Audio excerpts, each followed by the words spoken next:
Hey everybody, it's Kory. Thanks for joining me outside today. This is the first day of May 2026, and we're going to do a couple things on this video. First, we're going to look at the legislation that was passed at the beginning of the year. Those of you that follow your legislation know that the end of the legislative session here in Idaho is March. And then in April, we start hearing about all the bills that were passed. And I'm going to highlight 4 of the bills that reflect our conservative culture here in Idaho.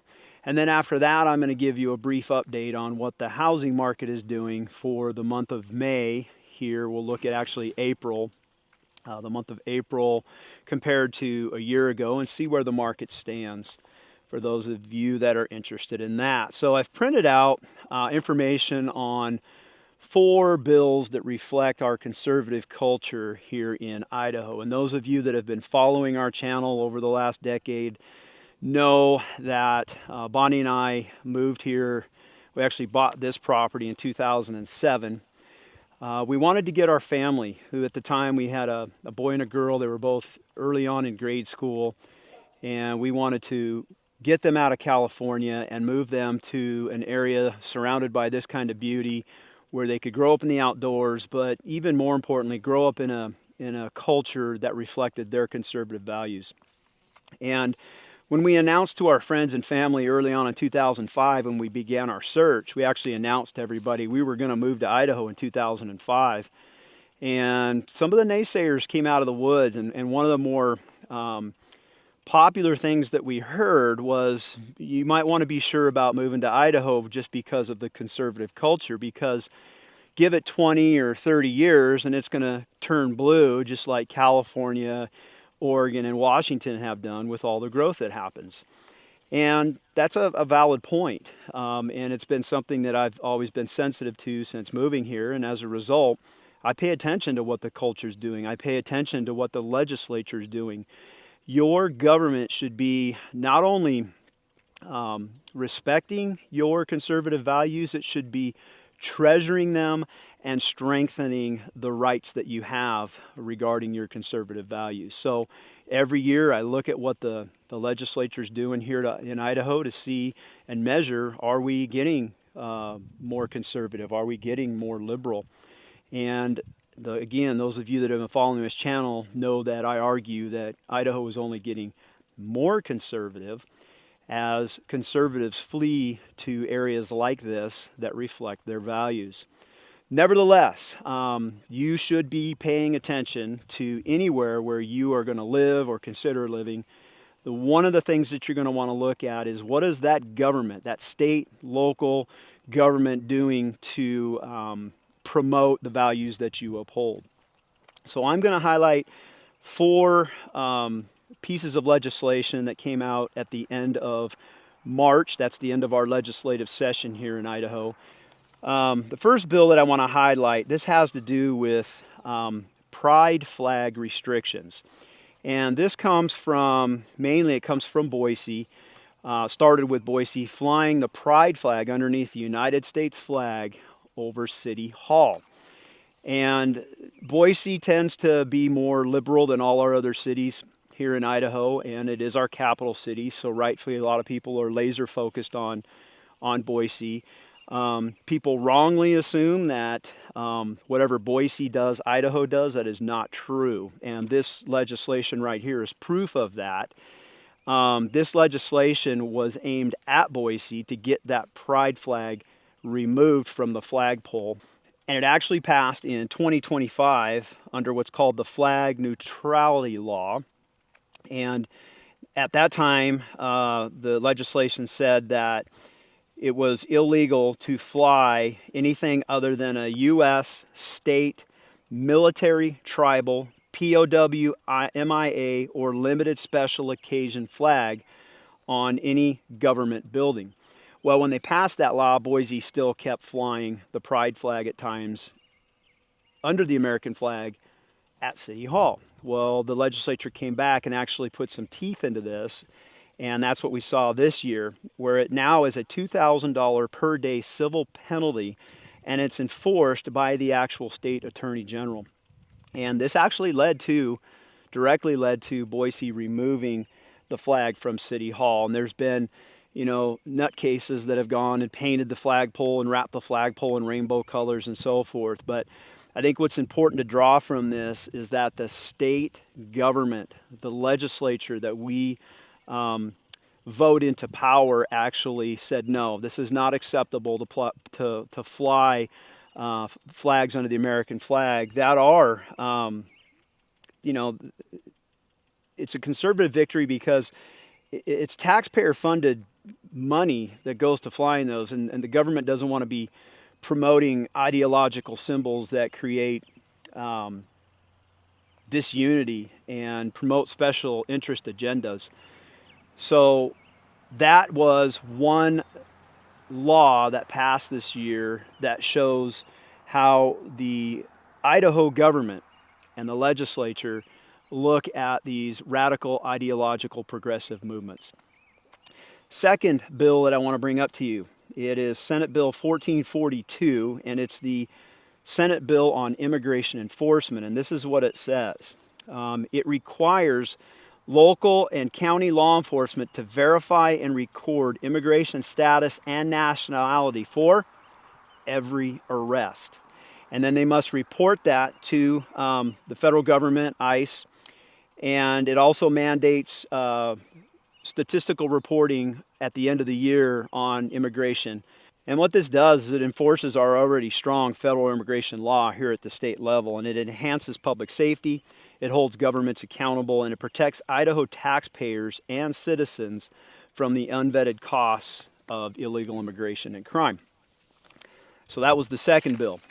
The third bill I want to highlight was House Bill 752, and this is called the Bathroom Access Restriction Bill.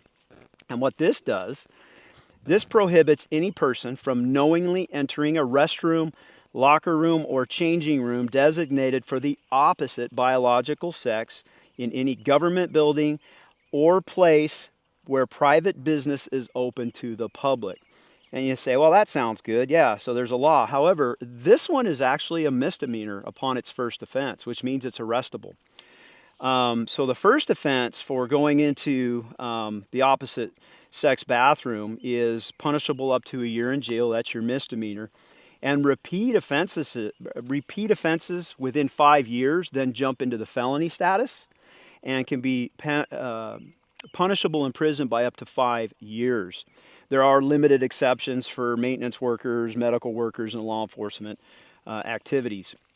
Why this is a victory? I mean, it protects women's and children's privacy, their safety, their dignity in the most vulnerable spaces. And it upholds biological reality rather than biological ideology. And it prevents male intrusion into female areas. And it's core protections for our families here in Idaho. And again, just a reflection of how our legislature reflects the values of the overwhelming majority of voters and residents here in Idaho. And then the fourth bill I want to highlight for you is Senate Bill 450, and this is called the Medicaid Work Requirement Bill. And what it does is it requires able-bodied adults in Idaho's Medicaid expansion program to demonstrate 3 consecutive months of work, community service, or qualifying activity before enrolling in our Medicaid program. And this is one of the most strict Medicaid enrollment requirements in the country. Ongoing verification is required every 6 months to keep going with your Medicaid subsidies, and it aligns and even exceeds with the federal rules from President Trump's One Big Beautiful Bill Act. And why this matters? I mean, let's just face it, it promotes self-reliance, it reduces dependency on government, and ensures taxpayer dollars go to those who truly need it. So those are 4 bills that I wanted to highlight for you guys that came out of our last legislative session here in 2026. And again, I encourage you, whether you're considering moving to Idaho or any state, get into their legislation and see what those lawmakers are doing to reflect values that you hold highly. I've done a video in the past on the strong Second Amendment laws here in the state of Idaho and how the legislature has backed and treasured those Second Amendment rights. In fact, I'll include a link up here to the video that I did that explains Idaho's Second Amendment laws and actually makes an argument why it's one of the strongest states in the country for valuing and treasuring your Second Amendment rights. Okay, enough on the legislative stuff. I want to take you now into the housing market here in North Idaho. And remember, North Idaho is the 5 counties that make up the panhandle of Idaho. Starting at the very top by Canada, you have Boundary County. Coming south, you then have Bonner County, then Kootenai County, which is here where Coeur Lane is. And then to the east, you have Shoshone County, and then to the south, you have Benoit County. Those 5 counties make up North Idaho, and these are the aggregate numbers for the housing market in those areas, the panhandle of North Idaho, for the month of April 2026 compared to the month of April 2025. So basically, we're looking at what has the market done in the last year and comparing it. You can see from this graph here that the April median sales price was $572,000, and that was up 6.9% year over year. So the prices are going up. And I didn't include it here, but if you look at where those prices are most evident, it's not in the construction part of real estate. It's actually in the pre-existing homes. We've seen a lot more activity this year in the pre-existing homes rather than the new construction market. And honestly, the new construction market, if you took it as a whole, where they are building is really the last remaining places that builders can actually buy land to build on. And those are what I call the remnant lots, the remnant areas. It's the less sexy land that has managed to stay on the market over the last 30 to 50 years. And honestly, where a lot of this new building is going on, people don't want to live in those areas because there's more desirable areas where the pre-existing homes are. For example, where a lot of the new building is happening is out in the prairie, the Rathdrum Prairie, where you have train tracks, power lines, and a lot of wind. And then there's more growth going on around it. Whereas in established neighborhoods, you can go in, you can see what that neighborhood's going to look like. You have more mature trees, there's less wind, you know whether or not there's train tracks and so forth. So at least for a lot of our buyers, they're trending away from the new growth just because the locations that the builders are building in aren't as desirable as areas where pre-existing homes are. So we're seeing a lot of growth in the pre-existing market. Now let's go. When we call this graph here is April new listings, this is not new construction. This is new listings, new houses coming onto the market. So the month of April in 2026 actually saw a 10.5% growth over last year's April. There were 954 new homes that came onto the market. Now, homes for sale in the month of April 2026. This is your total inventory. There were 626 homes for sale in the month of April this year, down 7.5% from last April. So fewer overall homes to look at this year compared to last year. But yet you just said, Kory, that the amount of homes coming onto the market, the new listings, was up. And that's true. How can you have new homes coming onto the market higher than last year, but then overall you have fewer homes to look at? It's because of this graph. This is your April pending sales.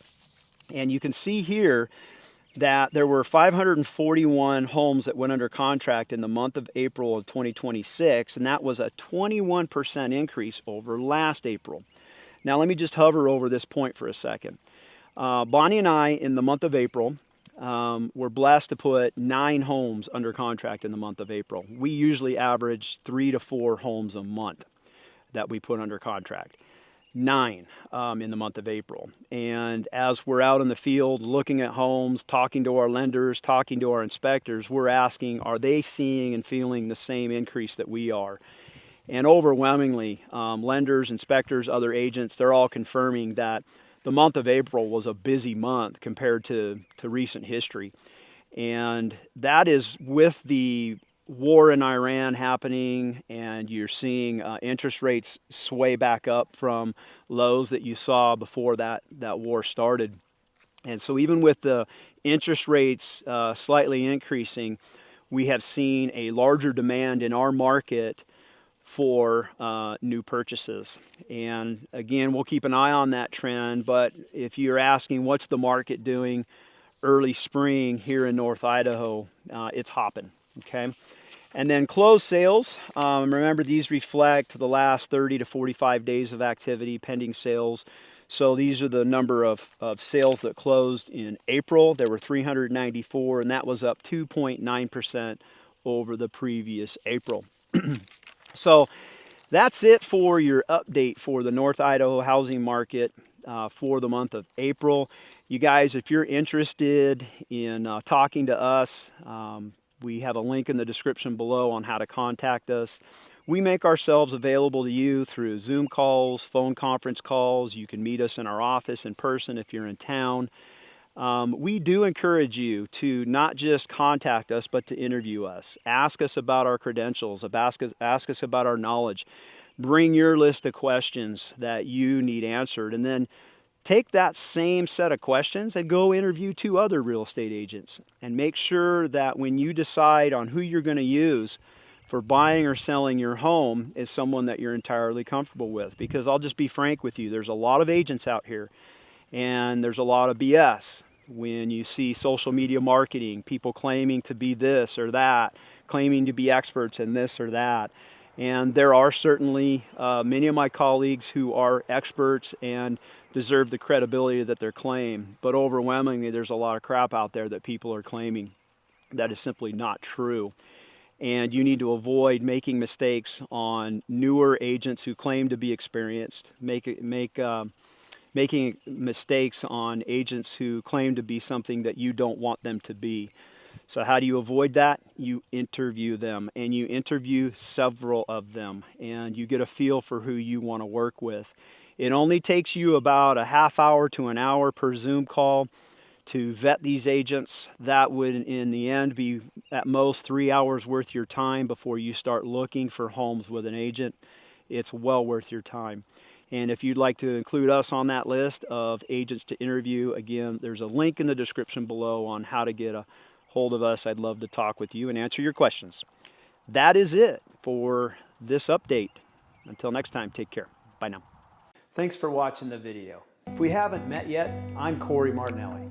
My wife Bonnie and I own a local real estate team based in Coeur, Idaho. Our personal journey to live better began in 2009 when we relocated our young family to North Idaho from Ventura County, California. We wanted to raise our family in a place rich with outdoor recreation and in a culture that treasured our strong conservative values. Leaving family, friends, and church was not easy. Perhaps the scariest decision was to leave behind 21 years as a deputy sheriff with Ventura County and finish my career with a new agency. But I did it and finished serving out my 3 decades in law enforcement as a deputy with the Kootenai County Sheriff's Department right here in North Idaho. While I was doing the easy part, working in law enforcement, Bonnie diligently raised our 2 children, battled breast cancer into remission, and started her real estate career part-time.